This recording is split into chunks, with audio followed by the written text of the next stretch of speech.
कांग्रेसी नेता सब जब बीजेपी के टिकट पे चुनाव लड़ करके मंत्री बन जाता है तो शरीफ हो जाता है, जब वो दूसरी पार्टी में रहता है तो भ्रष्टाचारी रहता है। भाजपा एक वॉशिंग मशीन है, इधर से डालिए उधर से सदाचारी बन करके निकल जाता है।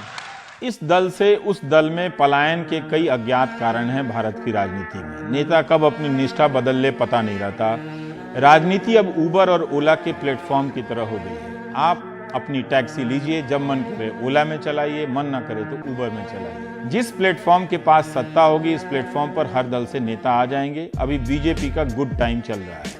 कर्नाटक के राजनीतिक नाटक पर अभी विराम नहीं लगा कि गोवा में भी कांग्रेस को जोर का झटका लगा। गोवा में नेता विपक्ष समेत कांग्रेस के 10 विधायक बीजेपी में शामिल हो गए।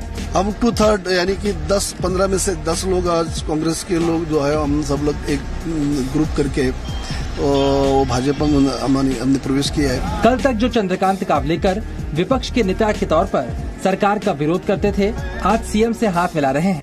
Money money money money money. CM Pramod Sawant ने बताया, सभी विधायकों ने अपने क्षेत्र के विकास के लिए बिना किसी शर्त के बीजेपी में आने का फैसला लिया है। प्रमोद जी, आपके साथ 10 विधायक पहुंचे हैं, कहीं न कहीं विपक्षी पार्टी से हॉर्स ट्रेडिंग का आरोप बता रही है।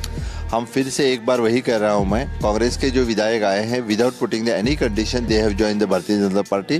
और इस वक्त एक बड़ी खबर आ रही है, आपको बता दें कि गोवा के कांग्रेस के विधायक जो बीजेपी में शामिल हुए थे, उनमें से 4 विधायकों को मंत्री बनाने की तैयारी है। तो बड़ी खबर है, 10 विधायक जो कांग्रेस के बीजेपी में शामिल हो गए थे, उनमें से 4 अब मंत्री बनाए जाएंगे।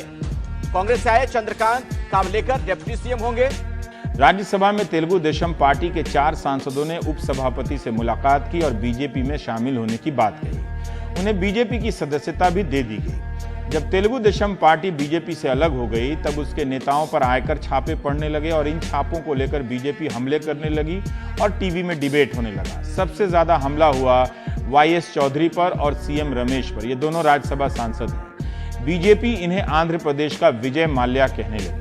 असली विजय माल्या तो नहीं आ सके, लेकिन आंध्र प्रदेश के विजय माल्या बीजेपी में ही आ गए। 28 नवंबर 2018 को बीजेपी के राज्यसभा सांसद जीवीएल नरसिम्हा राव ने राज्यसभा की एथिक्स कमेटी को पत्र लिखा और ट्वीट किया था और उसमें लिखा था कि वाईएस चौधरी और सीएम रमेश आंध्र प्रदेश के माल्या हैं, दोनों की सदस्यता रद्द कर दी जाए क्योंकि दोनों पर भ्रष्टाचार के गंभीर आरोप हैं। तो अब जीवीएल नरसिम्हा राव क्या करेंगे? Money money money money money. इसी तरह कभी बीजेपी ने असम के नेता हेमंत बिस्वा शर्मा पर भी भ्रष्टाचार के आरोप लगाए थे। अब वे पूर्वोत्तर भारत में बीजेपी के सबसे बड़े नेता हैं, असम सरकार में प्रभावशाली मंत्री हैं। तब हेमंत बिस्वा शर्मा कांग्रेस सरकार में मंत्री थे।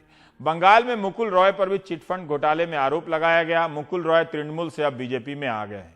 इसलिए जब भी आयकर विभाग के छापों को लेकर टीवी में डिबेट हो, योग करने लग जाइए। क्या पता डिबेट में जिसे विलेन बनाया जा रहा है वो कल सत्ताधारी दल में शामिल होकर हीरो हो जाए। और ममता बनर्जी की पार्टी में तो लगता है कि भगदड़ सी मच गई है। टीएमसी के 3 विधायक और 63 पार्षद बीजेपी में शामिल जो हो चुके हैं। बीजेपी का कहना ये तो शुरुआत है।